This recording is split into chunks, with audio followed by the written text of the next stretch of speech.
योऽन्तः प्रविश्य मम वाचमिमां प्रसुप्तां सञ्जीवयत्यखिलशक्तिधरस्वधाम्ना अन्यांश्च हस्तचरणश्रवणत्वगादीन् प्राणान्नमो भगवते पुरुषाय तुभ्यम्।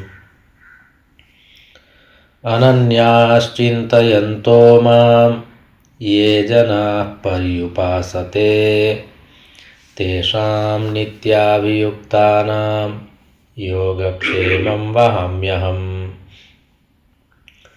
सदाशिवसमारम्भां शङ्कराचार्यमध्यमाम् अस्मदाचार्यपर्यन्तां वन्दे गुरुपरम्पराम्। गुरुर्ब्रह्मा गुरुर्विष्णुः गुरुर्देवो महेश्वरः गुरुः साक्षात् परं ब्रह्म तस्मै श्रीगुरवे नमः। ॐ शान्तिः शान्तिः शान्तिः। परमश्रद्धेयाः परमपूज्याः प्रातस्मरणीयाः एतस्य प्रभासतीर्थस्य अधिष्ठातारः प्रथमज्योतिर्लिङ्गाः भगवन्तः श्रीसोमनाथचरणाः, भगवन्तः रसराजप्रभवः, भगवन्तः पुराणपुरुषोत्तमाः, अस्माकं सद्गुरवः पूज्याः गुरवः तथा च शास्त्रप्रणयिनः विद्याव्यासङ्गिनः श्रवणभक्तिनिष्ठाः संस्कृतभाषानुरागिणः सद्ग्रन्थं सेवमानाः रसिकाः भावुकाः भवन्तः सर्वेऽपि सज्जनाः स्वजनाश्च।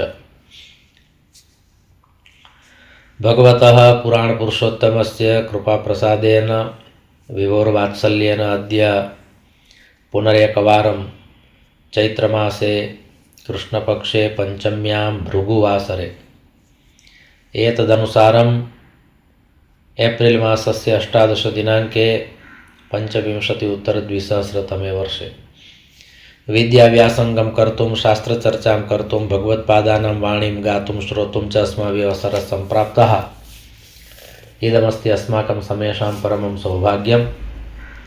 अत्र अवसरे भवत्सुविराजमानं परमात्मानं नत्वा भवतां समेषां स्वागतं च कृत्वा पुनरेकवारं स्वजीवनं धन्यं कर्तुं शास्त्राणां रहस्यं ज्ञातुं मंगलाचरणपूर्वकम् अस्माभिः विवेकचूडामणिरितिग्रन्थस्य काचित् यात्रा विधीयते।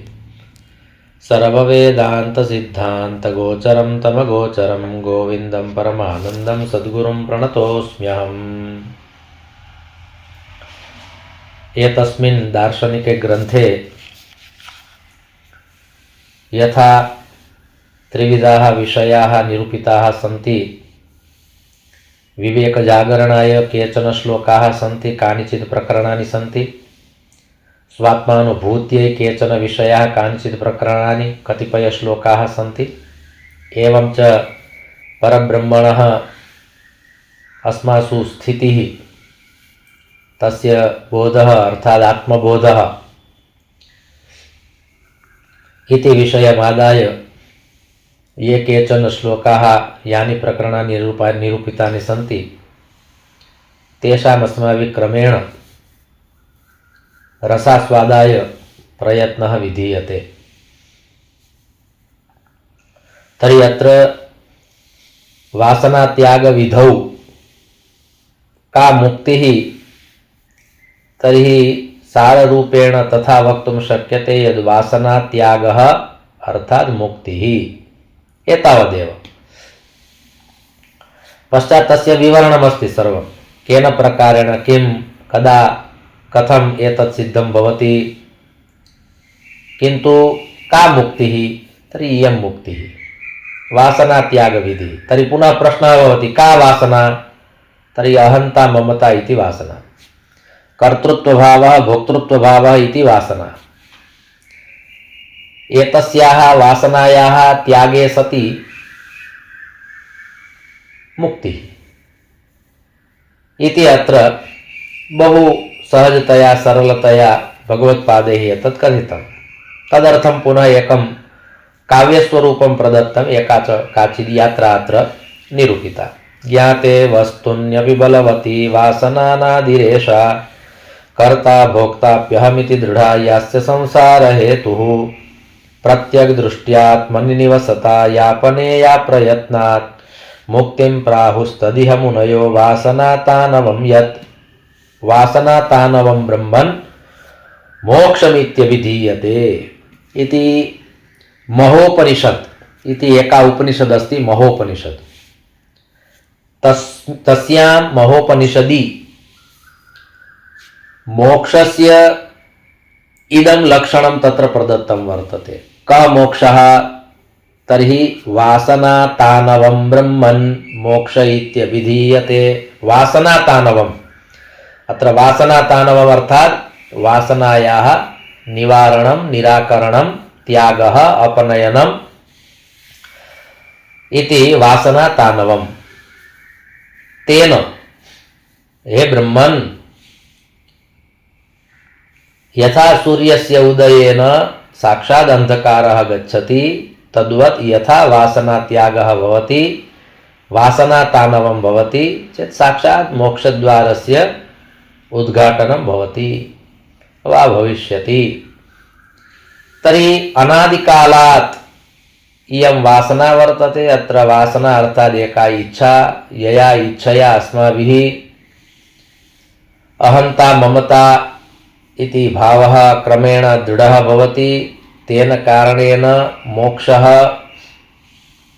निकटे नास्ति इति भावः भवति। मोक्षः इति सरलः विषयः नास्ति, किन्तु कदा सरलः विषयः नास्ति इति लगति तर्हि यदा अहंता ममता दृढा अस्ति, तस्य मूलं बहु अस्माकं चेतसि स्थिरं जातम् अस्ति, तदानीं तथा प्रतीयते मोक्षस्तु बहु कठिनः जटिलः विषयः वर्तते। किन्तु यथा शनैः शनैः अस्माभिः विषयत्यागः क्रियते वा संसाराद् अस्माकम् उपरतिः भवति, जलकमलवत् अस्माकं स्थितिः भवति चेत् तथा प्रतीयते ओ मोक्षस्तु बहु सरलः विषयः। मुक्तिर्द्वारे चतुर्विधापि किमियं दास्याय लोलायते इति यदुक्तमस्ति तद्वद् भवति। यद् मुक्तिस्तु दासी अस्ति, अस्माभिः स्वामिनी इति विचार्यते। मुक्तिः स्वामिनी नास्ति, दासी अस्ति। कस्याः दासी तर्हि भक्त्याः। भक्ति स्वामिनी अस्ति, मुक्ति दासी अस्ति। अत्र अस्माभिः अनेन श्लोकेन तद् ज्ञेयमस्ति यत् मुनयः मुक्तिं प्राहुः। वासनात्यागेन मोक्षमार्गः बहु सरलः इति मुनयः वदन्ति। मुनयः वदन्ति। अतः अस्माभिः स्वीकर्तव्यः अयं विषयः। केनचित् सामान्यजनेन एवमेव उक्तमस्ति चेत् विचार्यते कदाचित् एतद् मिथ्या भवितुमर्हति। अत्र किमपि तत्त्वं सत्त्वं रहस्यं तात्पर्यं यथार्थम् अत्र किमपि ज्ञानं न प्रतीयते। एवमेव कदाचित् बालचापल्यत्वात् उक्तं कथितम् अस्ति, एवमेव मुक्तिर्न मिलति। किन्तु मुनयः प्राहुः इति अत्र भगवत्पादैः उक्तं वर्तते यत् प्रयत्नात् अहंता ममता इत्यनयोः त्यागं कर्तुं त्यागाय अस्माभिः प्रयत्नः कर्तव्यः भविष्यति। कारणं बहुजन्मनाम् अयमेकः संस्कारः वर्तते। सर्वासु योनिषु अहंता ममता भवति। केवलं मनुष्ययोनौ अस्ति इति न, मानवदेहे अस्ति इति न, सर्वत्र अस्ति। यदि अस्माभिः वनं गम्यते यत्र बहवः सिंहाः निवसन्ति तर्हि तेषां सिंहानामपि परस्परं तादृशः भावः वर्तते। यदि एतस्य क्षेत्रस्य अहं राजा अस्मि, अत्र अन्येन सिंहेन न आगन्तव्यम्, तदर्थं तर्हि अत्र मम साम्राज्यम् अस्ति, एतस्य क्षेत्रस्य अहं राजा अस्मि, इयं सिंहिका मम भार्या अस्ति, एतादृशः भावः सिंहयोनौ सिंहः अपि धारयति। कथनस्य इदं तात्पर्यम् अहंता ममता सर्वत्र अस्ति। अतः कति जन्मनां कारणेन इयम् अहंता ममता अस्मासु वर्तते इति वयं न जानीमः, किन्तु परमात्मा कथयति, भगवत्पादाः कथयन्ति यद् मानवजन्मनि अयम् एकः उत्तमः अवसरः अस्ति। अहंता ममता इत्यनयोः त्यागं कर्तुम् एकः उत्तमः अवसरः अस्ति। कारणम् अन्यासु योनिषु विवेकबुद्धिः नास्ति। अत्र ये मुख्यरूपेण त्रयः विषयाः निरूपिताः, तत्र प्रथमः विषयः निरूपितः वर्तते विवेकबुद्धिः। नित्यानित्यवस्तु विवेकः। किं नित्यं किम् अनित्यम् इत्यस्य ज्ञानम् अर्थात् विवेकः। तर्हि अयं विवेकः वा इयं विवेकबुद्धिः अन्यासु योनिषु नास्ति।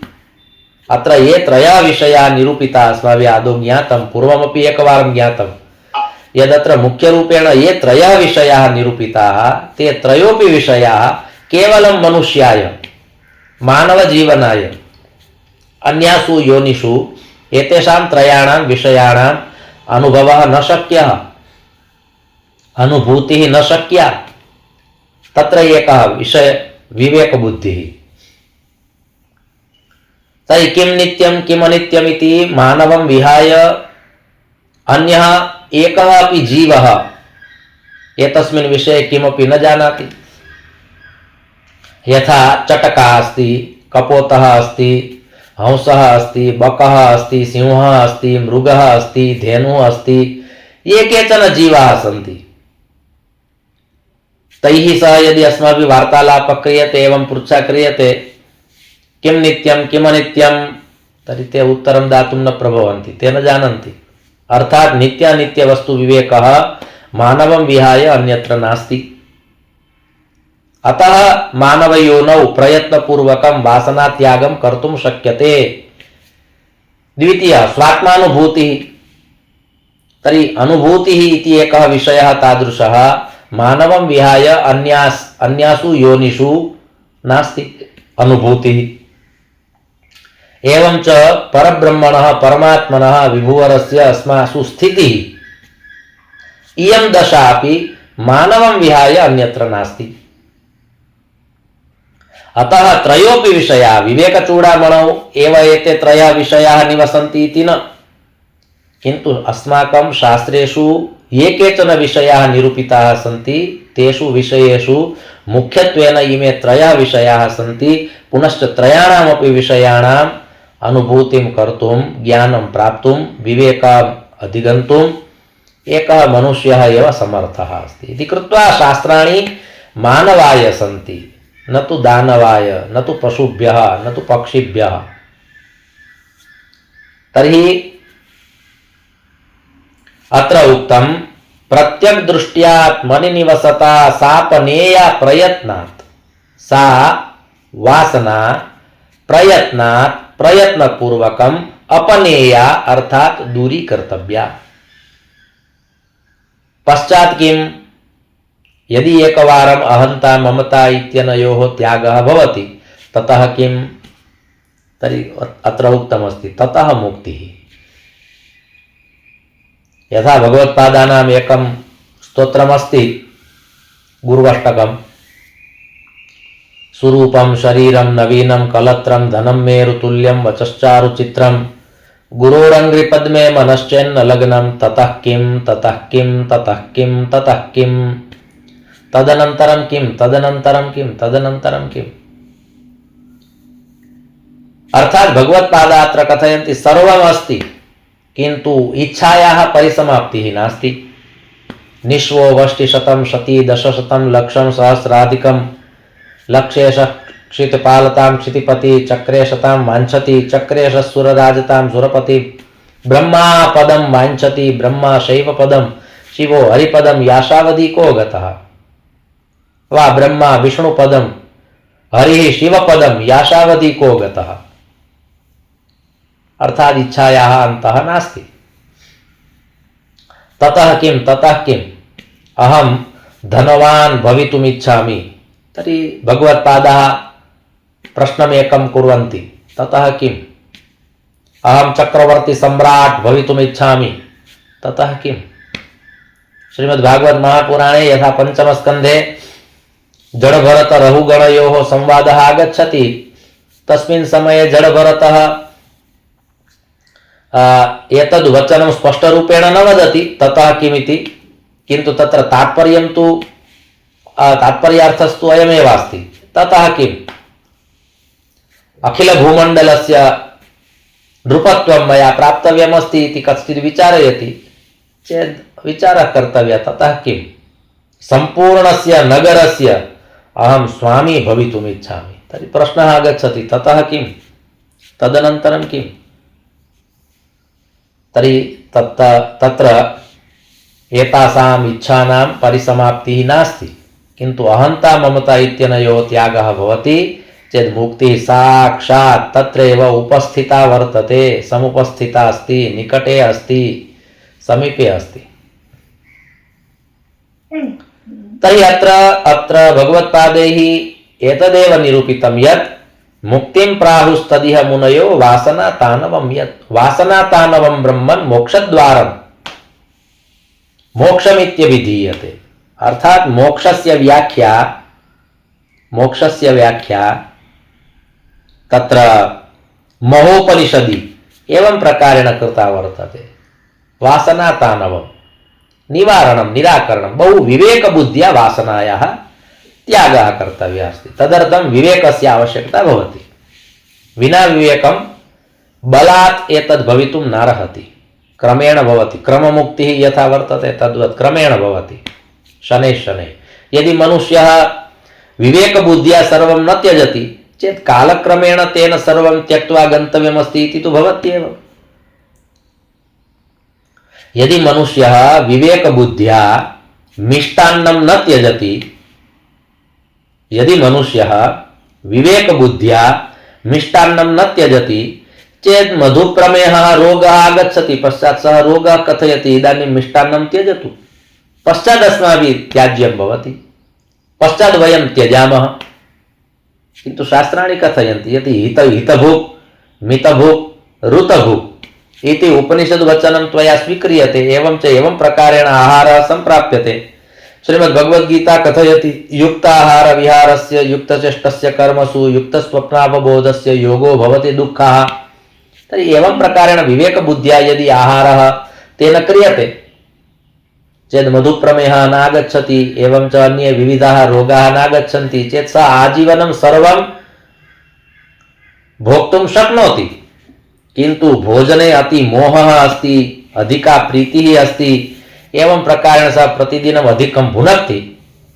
पश्चात् वैद्यः वदति, किं वदति, भवतां शरीरे इदानीं मधुप्रमेहः अस्ति, एकः दैत्यः समागतः, तस्य दैत्यस्य नाम अस्ति मधु। द्वितीयः अपि रोगः भवति, रक्तचापः, ब्लड प्रेशर। सः अपरः दैत्यः अस्ति कैटभः, अर्थात् मधुकैटभौ। अत्र मधुकैटभौ इति द्वौ दैत्यौ। तर्हि एतौ द्वौ दैत्यौ नाम एकः मधुप्रमेहः, द्वितीयः रक्तचापः। अयं द्वौ दैत्यौ। अतः अस्माभिः एतस्य निवारणं कर्तव्यं भवति क्रमेण। किं कर्तव्यमस्ति? क्रमेण निवारणं कर्तव्यं। केन भवति? विवेकेन। यदि अस्माकं पार्श्वे विवेकबुद्धिः अस्ति चेत् क्रमेण वासनातानवम् अपनयनं, त्यागः, विवेकपूर्णः त्यागः। इदानीं मया बहु मिष्टान्नं भोक्तम्, इतः परं मिष्टान्नस्य आवश्यकता नास्ति इति विवेकबुद्ध्या अस्माभिः त्यज्यते चेत् मधुप्रमेहः अपि नागच्छति, वैद्यः अपि न वदति, शरीरस्य सहकारः आजीवनं भवति, एवं च स्वस्थाः भवामः। अत्र भगवत्पादैः तया बुद्ध्या एव अयं विषयः निरूपितः वर्तते। यत् क्रमेण त्वया कर्तृत्व भोक्तृत्व भावयोः त्यागः क्रियते चेत् साक्षात् मुक्तिः तत्रैव स्थिता वर्तते। एकवारम् अनुभवं तु कुरु। तर्हि सः अनुभवः अस्माभिरेव कर्तव्यः भवति। अध्यात्ममार्गे ये केचन विषयाः सन्ति, ये केचन अनुभवाः सन्ति, ते अनुभवाः तादृशाः सन्ति, ये अनुभवाः अस्माभिरेव कर्तव्याः भवन्ति। अस्माकं स्थाने अन्यः कश्चित् न करोति। धर्मकार्यम् अन्यः कश्चित् कर्तुं शक्नोति अस्माकं स्थाने। अस्माभिः धनं दीयते, उच्यते वै मम नाम्ना अभिषेकं कुरु चेत् सः अभिषेकं करिष्यति। किन्तु अस्माभिः उच्यते यद् मम स्थाने त्वं मम ध्यानस्य साधनायाः एकां विशिष्टां कक्षां प्राप्य ताम् अनुभूतिं कारयतु चेत् तन्न भवति। अस्माकं स्थाने अन्यः कश्चित् ध्यानं कर्तुं न शक्नोति, अस्माकं स्थाने अन्यः कश्चित् ज्ञानं प्राप्तुं न शक्नोति। अहं धनं ददामि, मम स्थाने रामः रामौ रामः रामं रामौ रामान् इति भवान् कुरु, त्वं कुरु, पश्चात् तत्सर्वं ज्ञानं मयि आगच्छेत्, तादृशं किमपि कुरु। तथा न भवति, तत्तु अस्माभिरेव कर्तव्यं भवति। पुण्यकर्म, ज्ञानोपासना, धर्मोपासना, विद्योपासना अस्माभिरेव कर्तव्या भवति। धर्मकार्यं कदाचित् अस्माकं स्थाने अन्यः कश्चित् कर्तुं शक्नोति, कारणं तत्र कर्मकाण्डे तादृशी व्यवस्था वर्तते। अतः अस्माभिः तेन प्रकारेण सङ्कल्पः क्रियते। यदा कर्मकाण्डिनः सङ्कल्पं कारयन्ति तस्मिन् समये वदन्ति यद् यजमानस्य प्रतिनिधिरूपेण अभिषेकात्मकं कर्म अहं कारयिष्ये इति तत्र वर्तते। अहं करिष्ये, अहं कारयिष्ये, एतद् भवितुमर्हति। किन्तु अत्र पूर्त्या विवेकेन कर्तृत्वभावस्य भोक्तृत्वभावस्य अपनयनं त्यागः अस्माभिरेव कर्तव्यः भवति। अस्माकं स्थाने अन्यः कश्चित् कर्तुं न शक्नोति इति अत्र कथनस्य बीजम्। अहम् अनात्मा, अहं द्रष्टा, अहं भावकः, अहं विचारकः, अहं जीवः, एतादृशः यदि विचारः अस्ति, एवं प्रकारेण यदि वयं वदामः चेत् एतस्य एकः अर्थः भवति पुनः संसारे अस्माकम् आगमनम् अस्ति। यत्र यत्र अहम् अहम् अहम् आगच्छति, आढ्यो विजनवान् अस्मि, अहम् आढ्यः, अहं धनवान्, एवं प्रकारेण भावः आगच्छति चेत् सः अहं भावः। एवं च सः अहं भावः एव संसारे पुनः आगन्तुं कारणम्। अतः एतस्य भावस्य त्यागः अर्थात् वासना त्यागः अर्थात् मुक्तिः। अत्र भगवत्पादैः इदमेव उक्तं, पुनरपि जननं पुनरपि मरणं, तर्हि पुनः आगन्तुं कारणं किं, पुनः आगमनस्य प्रयोजनं किम्? यदि नरसिंह मेहता महोदयस्य भक्तप्रवरस्य यादृशी मानसिकी स्थितिः अस्ति, तादृशी मानसिकी स्थितिः अस्माकं भवति चेत् पुनः संसारम् आगन्तुं वक्तुं शक्यते। कारणं सः वदति हरिना जनतो मुक्ति न मागे मागे जन्मो जन्म अवतार रे, किन्तु सा एका भिन्ना अवस्था वर्तते। अत्र तु अस्माकं मुहुर्मुहुर् पुनः पुनः आगमनं भविष्यति चेत् तर्हि तेन मुक्तिलाभः नास्ति। संसारचक्रे भ्रमतस्व कर्मभिः, तर्हि अत्र उक्तं वर्तते यत् तेन प्रकारेण तस्य आगमनं भवति। पुनश्च एतस्मिन् चक्रे सः आत्मतत्त्वं विस्मरति, ब्रह्मतत्त्वं विस्मरति, एवमेव अटति भ्रमति। यथा अन्ये पशवः भ्रमन्ति तद्वदयमपि भ्रमति, तथा न। ममोत्तमश्लोकजनेषु सख्यं संसारचक्रे भ्रमतस्व कर्मभिः त्वन्माययात्मात्मजदार बुद्ध्या। तर्हि अत्र वृत्रमहाराजः यथा कथयति, ममोत्तमश्लोकजनेषु सख्यं भवतु, मम पुनः आगमनं भवतु, किन्तु उत्तमैः महापुरुषैः सह मम सम्पर्कः भवतु, संसर्गः भवतु, सत्सङ्गः भवतु, तैः सह मम स्थितिर्भवतु। ममोत्तमश्लोकजनेषु सख्यं संसारचक्रे भ्रमतस्व कर्मभिः त्वन्माययात्मात्मजदारगेः श्वासक्तचित्तस्य न नाथ भूयात्। किन्तु आसक्तिः न भूयात्। महापुरुषेषु अनुरागः इति भिन्ना दशा, भिन्ना अवस्था, किन्तु संसारे ये विषयाः सन्ति तेषु विषयेषु अस्माकम् आकर्षणम् अर्थात् आसक्तिः। वृत्रमहाराजः कथयति, सः असुरयोनौ उत्पन्नः, सः तथा विचारयति यत् भवतु मम पुनः आगमनं भवति संसारे चेत् आगमिष्यामि, किन्तु आगत्य मम सम्पर्कः, मम सत्सङ्गः केनचित् उत्तमेन जनेन सह भवतु। ममोत्तमश्लोकजनेषु सख्यं, मम सख्यं भवतु, सख्यभावः भवतु, मम प्रीतिः भवतु, मम अनुरागः भवतु, किन्तु कुत्र? उत्तमजनेषु। शास्त्रदृष्ट्या के उत्तमजनाः? उत्तमशब्दस्य कः अर्थः भवति?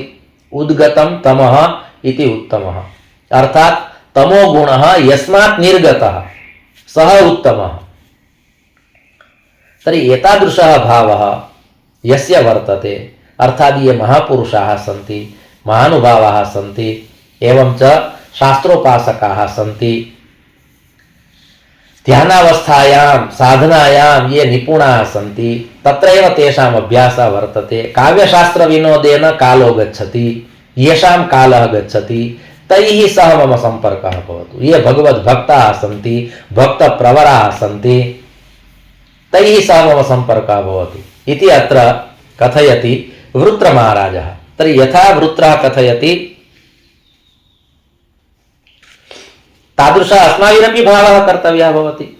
यदि तादृशः भावः क्रियते चेत् वासनापनयनम् अर्थात् वासनातानवम् अर्थात् सा एव मुक्तिः इति मुनयः प्राहुः। अर्थात् मुनयः एतत् वदन्ति, एतत् कथयन्ति। एकस्मात् शरीरात् द्वितीयं शरीरं, द्वितीयस्मात् शरीरात् तृतीयं शरीरम्, एवं प्रकारेण विविध रूपेण अस्माभिः शरीर परिवर्तनमेव क्रियते चेत् सार्थकता नास्ति, अस्माकं जीवनस्य सार्थक्यं नास्ति, सफलता नास्ति।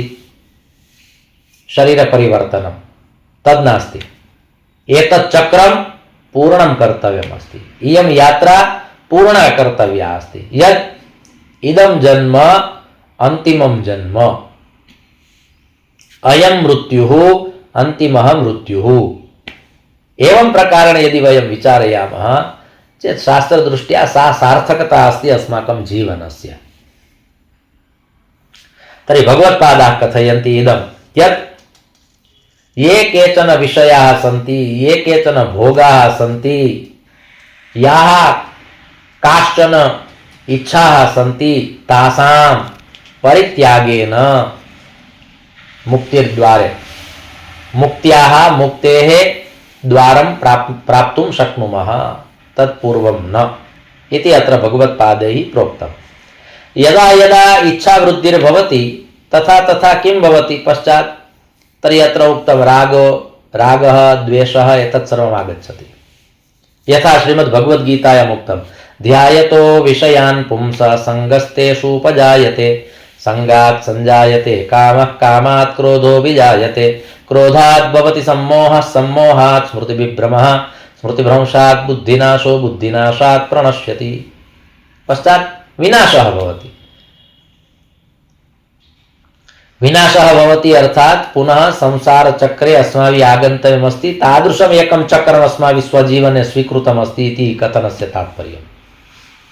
अतः इच्छात्यागः, अतः इच्छात्यागः कारणम् इच्छया एव अन्ये सर्वेपि विषयाः प्रस्फुटिताः भवन्ति, तस्मात् एव विषयाः अन्ये विषयाः निर्गच्छन्ति। अतः तस्याः इच्छायाः त्यागः अत्र उक्तम्। पश्चात् का अहंता, का ममता, कः भोक्तृत्वभावः, कः कर्तृत्वभावः, एतस्य विषयस्य स्पष्टतां कर्तुं पुनः भगवत्पादाः अग्रे कथयन्ति। अहं ममेति यो भावो देहाक्षादावनात्मनि, अध्यासोऽयं निरस्तव्यो विदुषा स्वात्मनिष्ठया।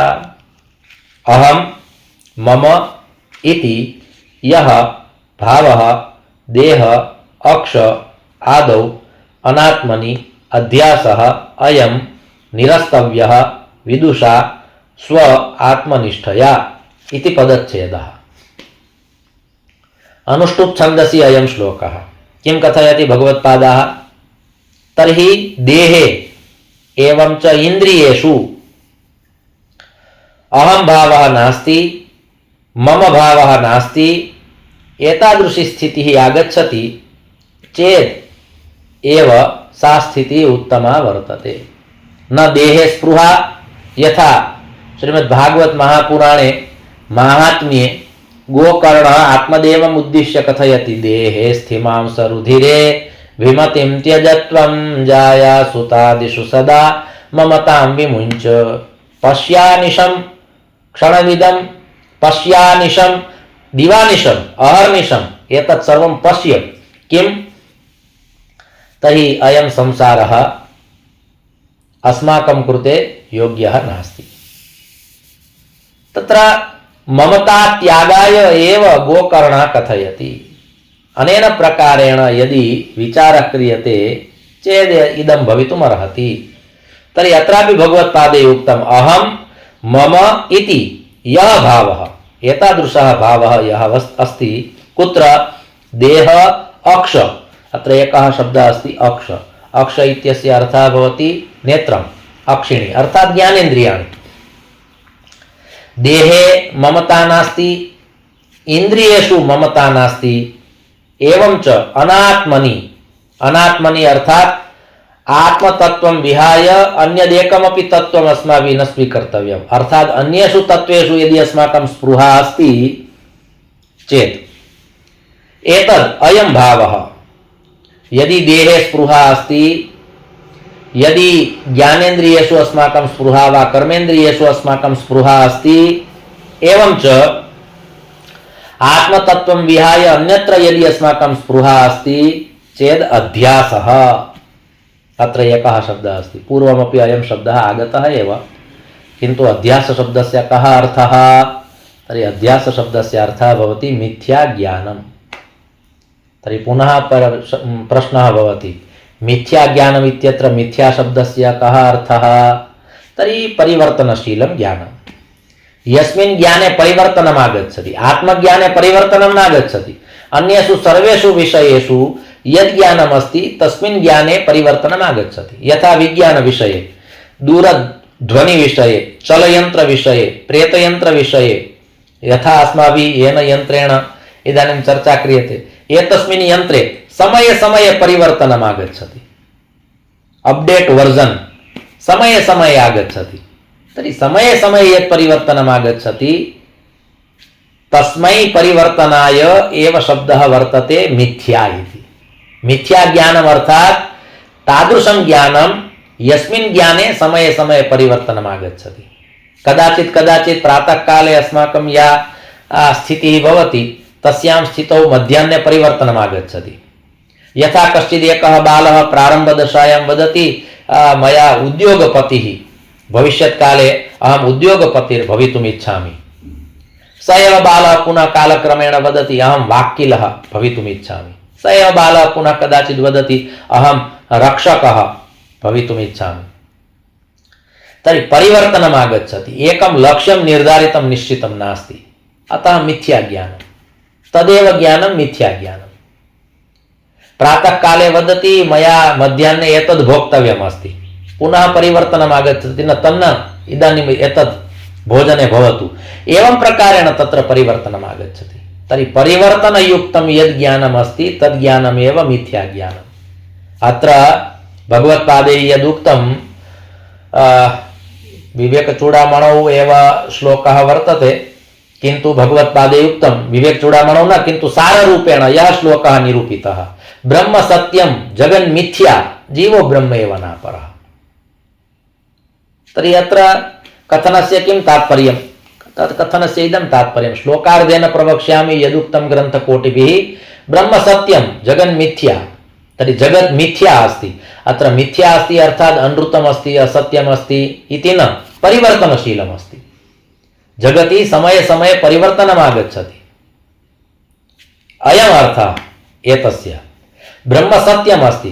कीदृशं सत्यं तादृशं सत्यं यस्मिन् सत्ये परिवर्तनं नागच्छति। एकं सद्विप्रा बहुधा वदन्ति एकमेव अस्ति तथैव अस्ति तादृशमेव अस्ति किन्तु विप्राः अर्थात् विद्वांसः बहुधा वदन्ति अर्थात् बहु प्रकारेण तस्य निरूपणं क्रियते। एकस्य ब्रह्मणः सत्यम् एकमेव अस्ति ब्रह्म एकम् एव अस्ति ईश्वरः एकः एव अस्ति किन्तु तस्य विविधरीत्या शास्त्राणि निरूपयन्ति। तम् ईश्वरं विविधरीत्या शास्त्राणि निरूपयन्ति किन्तु जगत् एकमेव अस्ति किन्तु परिवर्तनशीलम् अस्ति इति कृत्वा मिथ्या अस्ति। इति अत्र कथनस्य तात्पर्यं वर्तते। अत्र उक्तं विदुषा, विदुषा इति तृतीया एकवचनं वर्तते। विद्वान् विद्वांसौ विद्वांसः, विद्वांसं विद्वांसौ विदुषः, विदुषा इति तृतीया एकवचनं। तर्हि अत्र उक्तं पुनः विदुषा अर्थात् यः विद्वान् अस्ति तेन स्वात्मनिष्ठया अर्थात् स्वस्मिन् निष्ठां संस्थाप्य, यदि सः निष्ठावान् भवति, नैष्ठिकः भवति, स्वस्मिन् स्थिरः भवति, तेन अहंता ममता इत्यनयोः त्यागः शक्यः। तेन त्यागः शक्यः। केन? कया वा? तर्हि आत्मनिष्ठया। यदि विद्वान् अस्ति चेत् तेन विदुषा आत्मनिष्ठया अहंता ममता इत्यनयोः यः त्यागः कर्तव्यः अस्ति तं त्यागं कर्तुं सः शक्नोति। अर्थात् अयम् अध्यासः अस्माभिः त्याज्यः। अत्र अध्यासः इति उक्तः। अध्यासः अर्थात् मिथ्या ज्ञानम्। एतस्य अहंता ममता इति ज्ञानम् अस्ति, किन्तु मिथ्या ज्ञानम् अस्ति। अहंता ममता इति ज्ञानं, किन्तु अध्यासः, यथा देहाध्यासः, इन्द्रियाध्यासः, प्राणाध्यासः, अंतःकरणाध्यासः, स्वरूपविस्मृतिः, एतद् विषयपञ्चकम् आचार्यचरणैः श्रीमद्वल्लभाचार्यैः एतस्य निरूपणं कृतम् अस्ति। तस्य अनुसन्धानम् अत्र अस्माभिः कर्तव्यं, किन्तु केन? अध्यासशब्देन। अत्र अध्यासः अर्थात् मिथ्याज्ञानं। किं मिथ्याज्ञानम्? अहंता ममता इति मिथ्याज्ञानम् अस्ति।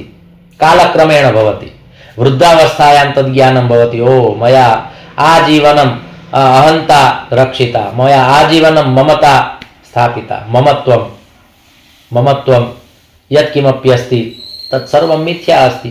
अस्माभिः सह इदं नागच्छति, अस्माभिः सह तु पुण्यम् आगच्छति। तर्हि अयं भावः अस्माभिः सुरक्षितः कर्तव्यः अस्ति। केन भविष्यति? ज्ञानेन। केन? शुद्धज्ञानेन। शुद्धज्ञानेन नाम एतादृशैः ग्रन्थैः तद्ज्ञानं स्थिरं भविष्यति। इदं ज्ञानम् अस्माकं चेतसि स्थिरं भवतु इति भावनया पुनरेकवारम् इदं व्याख्यानं भगवच्चरणयोः अस्माभिः समर्प्यते। धर्मस्य विजयो भूयाद् धर्मस्य पराभवः, प्राणिनां चैव सद्भावः भूयाद्विश्वस्य मङ्गलम्। सर्वे भवन्तु सुखिनः, सर्वे सन्तु निरामयाः, सर्वे भद्राणि पश्यन्तु, मा कश्चित् दुःखभाग् भवेत्। ओम शान्तिः शान्तिः शान्तिः। ओम।